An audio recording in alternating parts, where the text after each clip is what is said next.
Eu fiquei curioso, né? Porque a Denise falou ali que no momento que tanto a Cecília e ela conheceram você, esse livro meio que finalmente ganhou, ou não vida ainda, né? Vida um pouco depois, mas o projeto ganhou o empurrão, talvez, né?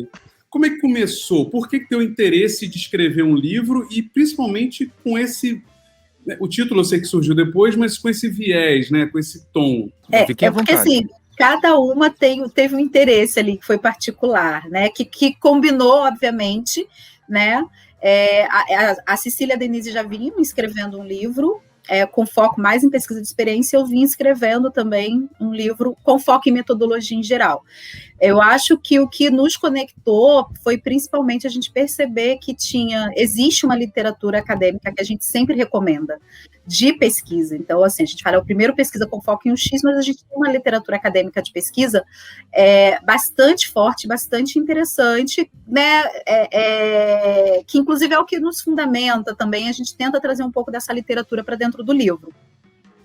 Mas a gente sentia a falta de ter um livro que tivesse duas características, que ele fosse mais prático, que ele trouxesse mais o dia a dia mesmo de quando você está trabalhando fora do ambiente acadêmico, como é que você fazer isso, mas que ao mesmo tempo não fosse só artigos do Medium, nada contra os artigos do Medium, mas os artigos, pela sua natureza, eles acabam tendo um olhar muito mais também prático ali do dia a dia, mas que às vezes fica muito parecido com uma fórmula e que dá pouca possibilidade de você olhar e falar assim, não, mas se eu quiser fazer diferente, será que eu vou no caminho certo?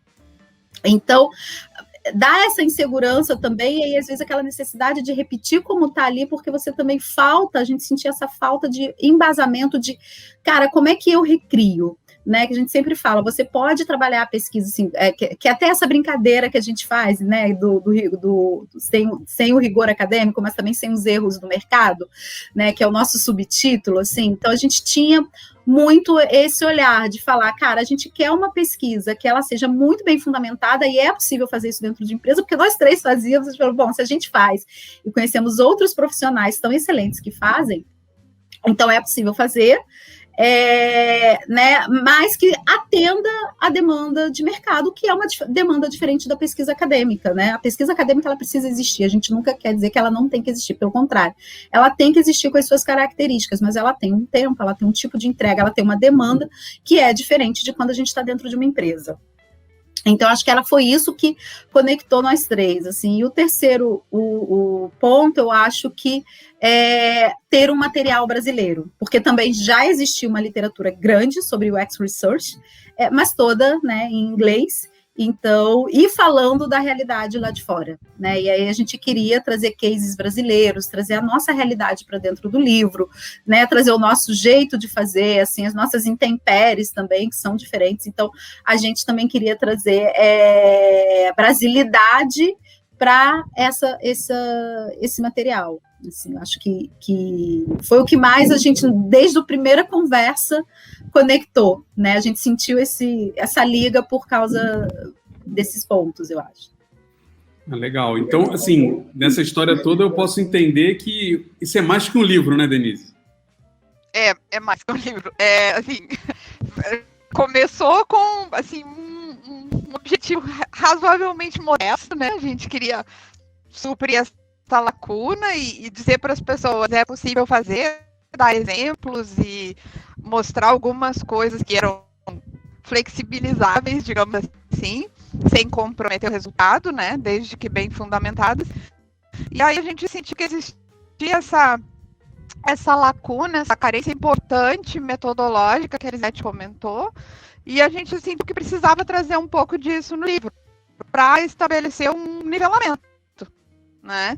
Que a gente não poderia ser tão usar a mesma linguagem ou ser tão denso quanto na literatura acadêmica, mas era importante trazer uma base que fosse sólida o suficiente para dar para as pessoas essa segurança na hora de decidir onde flexibilizar de acordo com as suas restrições, né? Então isso foi um desafio bem grande, né? Porque a gente, primeiro, tem muita coisa, é difícil escolher o incluir, o que excluir e como, o nível de profundidade, discussões conceituais, a gente teve muitas, porque a gente se deu conta, a demanda começou a crescer, a gente se deu conta do tamanho da nossa responsabilidade.